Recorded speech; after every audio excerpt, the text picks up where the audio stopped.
ভারতে পাচারের সময় বেনাপোলের পটুয়াখালী সীমান্ত থেকে রত্না খাতুন নামে এক নারীর গোপন স্থান থেকে 1 কেজি 166 গ্রাম ওজনের 10 পিস স্বর্ণের বার উদ্ধার করেছে বিজিবি সদস্যরা। রোববার 9:30টার সময় বেনাপোল পোর্ট থানাধীন পটুখালী সীমান্ত থেকে তাকে আটক করা হয়। আটক রত্না খাতুন বেনাপোল পোর্ট থানার পটুয়াখালী গ্রামে কামাল হোসেনের স্ত্রী। খুলনা 21 বিজিবি ব্যাটালিয়নের অধিনায়ক লে কর্নেল তানভীর রহমান জানান, গোপন সংবাদের ভিত্তিতে জানতে পারি পটুয়াখালী গ্রামের আয়না খাতুনের কলা বাগানের মধ্যে ভারতে পাচারের উদ্দেশ্যে বিপুল পরিমাণ স্বর্ণ নিয়ে অবস্থান করছে। এমন সংবাদের ভিত্তিতে সেখানে অভিযান চালিয়ে রত্না খাতুন নামে সন্দেহভাজন এক নারীকে আটক করা হয়।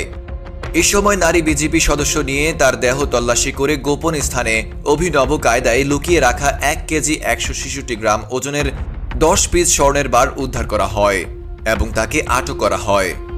উদ্ধারকৃত 1 কেজি 166 গ্রাম স্বর্ণের আনুমানিক বাজার মূল্য 82,34,000 টাকা। এ ঘটনায় বেনাপোল পোর্ট থানায় মামলা হয়েছে।